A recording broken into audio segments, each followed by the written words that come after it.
ഞാൻ വന്ന ഒരാളുടെ മുമ്പിൽ വെച്ചിട്ട് അയാളുടെ മുമ്പിൽ വെച്ചിട്ട് നിങ്ങൾ ജീവിച്ചിരിക്കണം, അല്ലാതെ ആത്മഹത്യ എന്തിനൊരു പരിഹാരമല്ല. തന്നെ പല കാര്യങ്ങൾ ചെയ്യാൻ പറഞ്ഞിട്ട്. നമസ്കാരം, എല്ലാ പ്രിയപ്പെട്ടവർക്കും ചാമക്കാല മീഡിയയുടെ പുതിയൊരു എപ്പിസോഡിലേക്ക് സ്വാഗതം. അപ്പോൾ ഇന്നലെ ഒരു വീഡിയോ ഇട്ടിട്ടുണ്ടായിരുന്നു. നമ്മുടെ റൂമിൽ ഫ്രണ്ട്സൊക്കെ വന്നിട്ട് മീൻകറി വയ്ക്കുന്നതും മറ്റുള്ളൊക്കെ വീഡിയോ. അപ്പോൾ ആ വീഡിയോ എല്ലാ ദിവസവും കറക്റ്റായിട്ട് 8 മണിക്ക് തന്നെ രാവിലെ സൗദി സമയം 8 മണിക്കാണ് ഞാൻ വീഡിയോ അപ്ലോഡ് ചെയ്യുന്നത്. അപ്പോൾ നിങ്ങളെല്ലാവരും കാണണം. അപ്പോൾ ഇന്നത്തെ വിഷയം എന്താണെന്ന് വെച്ച് കഴിഞ്ഞാൽ, ഇന്നിപ്പോൾ ഞാൻ നമ്മുടെ സിനിമാ താരം ബാല ആദ്യം അമൃതനെ കല്യാണം കഴിച്ചു. അത് കഴിഞ്ഞ് കുറച്ച് നാൾ കൊണ്ടുനടന്നു. അത് കഴിഞ്ഞ് പിന്നെ ആ പാവം ഡോക്ടർ എലിസബത്ത്, അതിന് കല്യാണം കഴിച്ചു. അതിനും ഭയങ്കര മാരകമായ പീഡനങ്ങളൊക്കെ ഉണ്ടായിരുന്നു എന്ന് ഇതിനു മുമ്പ് നമ്മൾ അറിഞ്ഞിട്ടുള്ളതാണ്. പക്ഷെ രണ്ടാമതും ആ ഡോക്ടർ ഇങ്ങനെ ഇടയ്ക്കിടയ്ക്ക് ഓരോ വീഡിയോ ഇങ്ങനെ പോസ്റ്റ് ചെയ്തുകൊണ്ടിരിക്കും. അപ്പോൾ ഇതിനകത്ത് നിന്ന് മനസ്സിലാക്കാൻ കഴിയുന്നത് എന്താണെന്ന് വെച്ച് കഴിഞ്ഞാൽ, ബാലയ്ക്കിത് ഒരു കല്യാണം കഴിക്കലൊരു എന്താ പറയുക, ഒരു കുട്ടിക്കളി പോലെയാണെന്നാണ് തോന്നുന്നത്. അപ്പോൾ എനിക്കത് കേട്ട് കഴിഞ്ഞപ്പോൾ, ഒരു പെണ്ണ് ഇത്രയും നിഷ്കളങ്കമായിട്ട് സംസാരിക്കുന്നത് കേട്ട് കഴിഞ്ഞപ്പോൾ അത് നിങ്ങളെ കൂടി ഒന്ന് കാണിക്കാം എന്ന് വിചാരിച്ചു. അപ്പോൾ നിങ്ങളിതൊന്ന് കേട്ടു നോക്കുക, എന്താണ് ഈ പറയണതെന്ന്. അപ്പോൾ നിങ്ങൾക്ക് മനസ്സിലാവും ഇതിൻ്റെ ഉള്ളടക്കം എന്താണെന്നുള്ളത്. അപ്പോൾ ഇത് കേട്ടിട്ട് നമുക്ക് പിന്നെ സംസാരിക്കാം. അപ്പൊ ഈ ചെയ്തതൊന്നും കുഴപ്പമില്ല, ബാക്കിയുള്ള ആൾക്കാരുടെ മുമ്പിലിട്ടിട്ട് പീഡിപ്പിച്ചത് കുഴപ്പമില്ല. എന്താണ്, ഇയാളുടെ കാല് മസാജ് ചെയ്യാൻ വന്ന ഒരാളുടെ മുമ്പിൽ വെച്ചിട്ട് അയാളുടെ മുമ്പിൽ വെച്ചിട്ട് തന്നെ പല കാര്യങ്ങൾ ചെയ്യാൻ പറഞ്ഞിട്ട് ഫോഴ്സ് ചെയ്തിട്ടാണ് അന്നത്തെ ഒരു സൂയിസൈഡ് അറ്റംപ്റ്റ് നടക്കണേ. അത് ഞാൻ ആദ്യം തന്നെ ഇങ്ങേരുടെ അമ്മയോട് പറഞ്ഞപ്പോൾ ഇവര് ദേഷ്യത്തില് ഇങ്ങേര് ഫോൺ എടുത്തിട്ട് എന്റെ മോത്തിക്ക് എറിഞ്ഞു. ആ മുഖം ഒന്ന് ജസ്റ്റ് ഷിഫ്റ്റ് ചെയ്തപ്പോൾ അത് പോയി ബാക്കിലത്തെ ഷെൽഫിൽ കൊണ്ടു. ഷെൽഫ് ഗ്ലാസ് ആയിരുന്നു, ഗ്ലാസ് പൊട്ടി. ഇവൻ ആ ഗ്ലാസ് പൊട്ടിയിട്ട് എന്റെ കഴുത്തിലൊക്കെ കൊള്ളാം, ആ ഗ്ലാസ് പൊട്ടിയിട്ട് എന്റെ കണ്ണിൽ കൊള്ളാം. കാരണം എന്റെ മുഖത്തിന്റെ ഡയറക്ഷനിലാണ് എറിഞ്ഞത്. അപ്പൊ അതൊന്നും മിസറി അല്ല. അപ്പൊ പറഞ്ഞ ഒരു ഇതുണ്ട്, അവൻ സിനിമ നടനല്ലേന്ന്. ഇത്രയൊക്കെ കേട്ടിട്ട് ഒരു പെണ്ണിനെ അങ്ങനെയാണ് തോന്നണെന്നുള്ളത് ഭയങ്കര കഷ്ടം. അത് കഴിഞ്ഞിട്ട് അതും നാണല്ലാണ്ട് എന്റെ വീട്ടിക്ക് ഇതൊക്കെ വിളിച്ചിട്ട് പറയാൻ പോലീസിനെ കൊണ്ടും ഇയാളും വിളിച്ചിട്ട് ഇങ്ങനെയൊക്കെ ചെയ്തു എന്ന് ഇയാളുടെ ഫ്രണ്ടിനോട് പറഞ്ഞു. അതും അമ്മയോട് പറഞ്ഞു എന്ന് അപ്പൊ പറഞ്ഞില്ല, ഫ്രണ്ടിനോട് പറഞ്ഞു എന്ന് പറഞ്ഞു. അപ്പൊ ഈ അടിക്കണൊക്കെ പിന്നെ എന്താണാവോ, ഈ ഇടയ്ക്കിടയ്ക്ക് ഓരോ അടി കിട്ടുക, ആർക്കെങ്കിലും ഷെയ്ക്കാൻഡ് കൊടുത്ത അതിനെ നമുക്ക് മുഖത്തേക്കൊരു അടി, ആ അടി കഴിഞ്ഞാൽ നമുക്കൊരു 5-6 സെക്കൻഡ് ഗ്രേ കളറാണ്. അപ്പൊ അതൊക്കെ നമ്മൾ തന്നെ ആയിരിക്കും തന്നെ കൈകൊണ്ടടിക്കണം. നമുക്ക് വട്ടാണല്ലോ, അതുകൊണ്ട് നമ്മൾ തന്നെ കൈകൊണ്ടടിച്ചിട്ട് ഉണ്ടാക്കണമായിരിക്കും. ഞാൻ ആക്ച്വലി ഈ വീഡിയോകൾ ഇങ്ങനെ ചെയ്യുന്നതിന്റെ ഉദ്ദേശം എന്ന് പറഞ്ഞാൽ, ഇനി ഇൻ കേസ് എന്തെങ്കിലും എനിക്ക് സംഭവിക്കുകയാണെങ്കിൽ, ഞാൻ മരിച്ചു പോവുകയാണെങ്കിലോ, അല്ലെങ്കിൽ ആരെങ്കിലും കൊല്ലുകയാണെങ്കിലോ, അല്ലെങ്കിൽ വേറെ എന്തെങ്കിലും അങ്ങനത്തെ എന്തെങ്കിലും നടക്കുകയാണെങ്കിൽ ഓക്കെ, ഈ വീഡിയോകളൊക്കെ ഞാൻ പറഞ്ഞു വെച്ചിട്ടുണ്ടല്ലോ. അപ്പോൾ നടന്ന കാര്യങ്ങളും അതുപോലെ തന്നെ ഈവൻ ഞാൻ കുറെ കാര്യങ്ങൾ കണ്ടതുണ്ട്. ഇന്നെ ബാധിച്ചിട്ടില്ലെങ്കിലും ഇപ്പോൾ അജയ് ലക്സിന്റെ കേസ്, ചെകുത്താന്റെ കേസിൽ ഞാൻ കണ്ട പോലെ തന്നെ പല കേസുകളിൽ ഞാൻ കണ്ട കാര്യങ്ങളുണ്ട്. അപ്പോൾ അതൊക്കെ പറഞ്ഞ് എനിക്ക് ഈവൻ ഇഫ് ഞാൻ മരിക്കുകയാണെങ്കിലും അതിനു മുമ്പ് എല്ലാതും എനിക്ക് ചെയ്യാവുന്ന കാര്യം ചെയ്തിട്ട് പോകണമെന്ന് എനിക്കുണ്ട്. അതുകൊണ്ടാണ് ഈ വീഡിയോകളൊക്കെ ചെയ്യണേ. അപ്പൊ ഈ പറഞ്ഞാൽ തന്നെ എനിക്ക് ഭയങ്കരമായിട്ട് ഡൗട്ടുള്ളതെന്ന് പറഞ്ഞാൽ, ഇവര് ഗുണ്ടായുസ് ഇതൊക്കെ വിട്ടിട്ട് കൂടോത്രം തുടങ്ങിയിട്ടുണ്ടോന്നാണ്. കാരണം ഒരു 10-30 ദിവസം മുമ്പ് എന്റെ ഡാഡിക്ക് ചെസ്റ്റ് പെയിൻ വന്ന് നോക്കുമ്പോൾ 3 ഹാർട്ട് ബ്ലോക്ക് ഉണ്ടായിരുന്നു, ഭയങ്കര സിവിയർ ആയിരുന്നു. ആൻജിയോപ്ലാസ്റ്റി കഴിഞ്ഞു, അങ്ങനെ കിടക്കുകയാണ്. അപ്പൊ ഇവർക്ക് എവിടെന്നെങ്കിലും ഇൻഫർമേഷൻ കിട്ടിയിട്ടുണ്ടാവും. അപ്പൊ അത് കൊള്ളിക്കാൻ വേണ്ടിയിട്ടാണ് പറഞ്ഞാണ്. മാത്രല്ല കൂടോത്രത്തിന്റെ പരിപാടി ഉണ്ട് എന്ന് ഞാൻ കേട്ടിട്ടുണ്ട്. അതുപോലെ തന്നെ എനിക്ക് പ്രേതബാധ ഉണ്ട് എന്നൊക്കെ പറഞ്ഞിട്ട് ഇവര് പല തരത്തിൽ എന്നെ ഹരാസ് ചെയ്തിട്ടുണ്ട്. അതുപോലെ തന്നെ പല പൂജകളും നടത്തിയില്ലെങ്കിൽ നിന്നെ ഇവിടെ നിന്ന് ഇറക്കി വിടും, അങ്ങനെ ഇങ്ങനെയെന്നൊക്കെ പറഞ്ഞിട്ട് ഉള്ള പരിപാടികൾ വേറെ. പിന്നത്തെ ഒരു കാര്യം എന്ന് പറയുകയാണെങ്കിൽ, ഭയങ്കരമായിട്ടുള്ള ഇൻഫ്ലുവൻഷ്യൽ ആയിട്ടുള്ള ആളാണ്. കാശുണ്ട്, മണിയുണ്ട്, പവറുണ്ട്.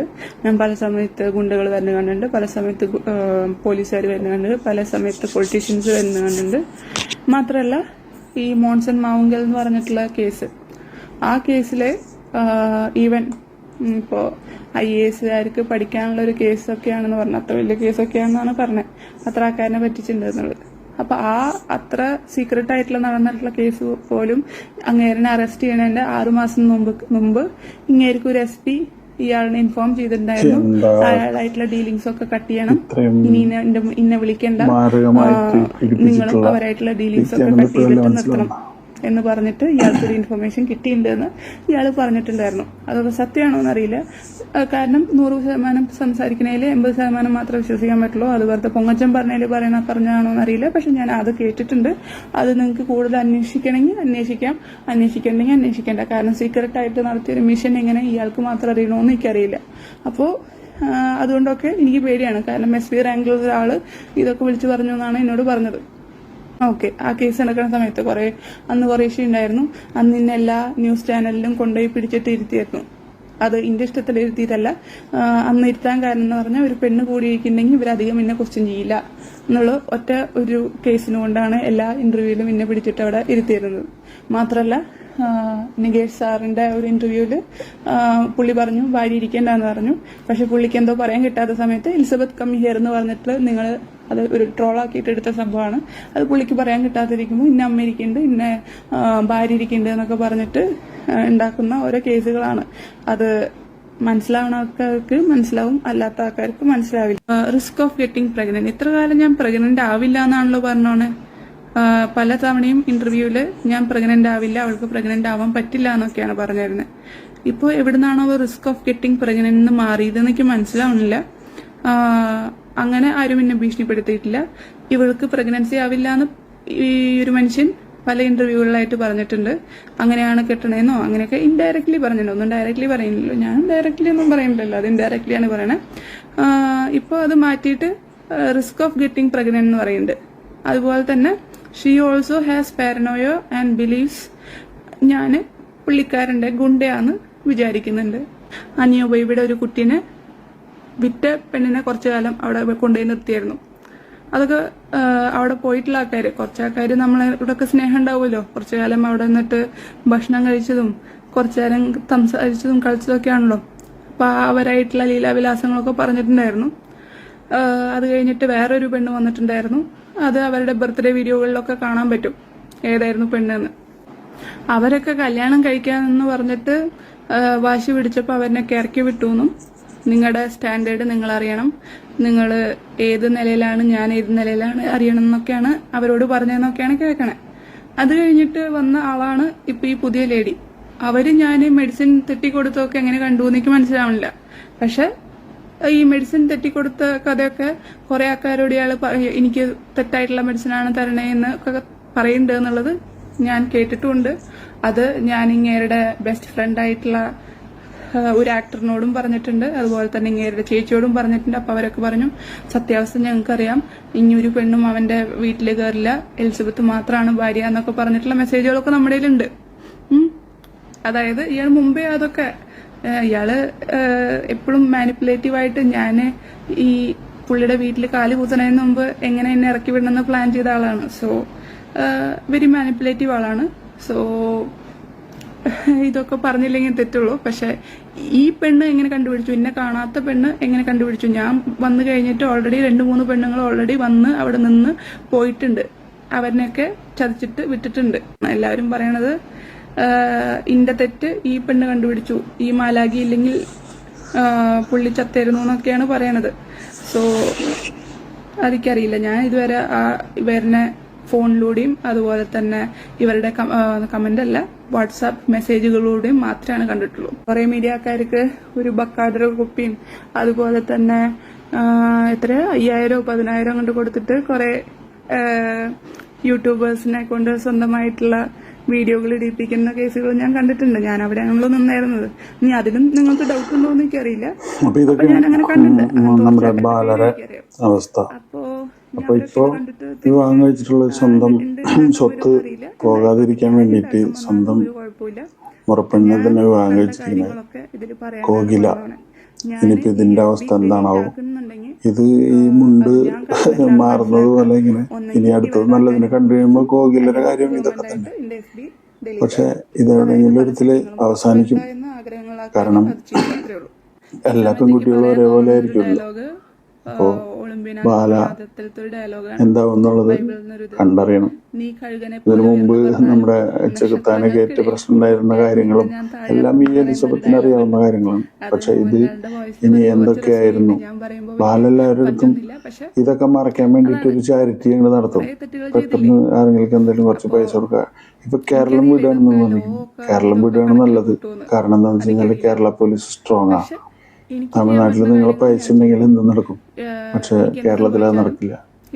അപ്പൊ അതുകൊണ്ട് ഇനി മുന്നോട്ടുള്ളത് ഈ ഒരു കല്യാണത്തിൽ അവസാനിപ്പിക്കാൻ നോക്കാം.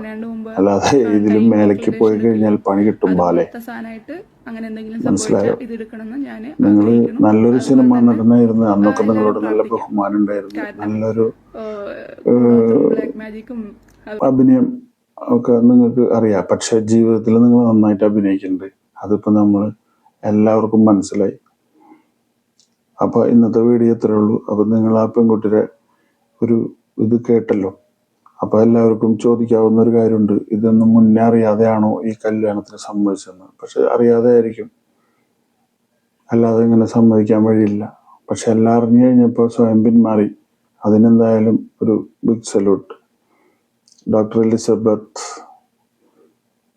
അപ്പം നിങ്ങൾ ആത്മഹത്യ ചെയ്യാനൊന്നും നിൽക്കരുത്, അല്ലെങ്കിൽ നിങ്ങൾ മരിക്കാനൊന്നും ശ്രമിക്കരുത്. കാരണം എന്താ വെച്ചാൽ നിങ്ങൾ ഉണ്ടാവണം.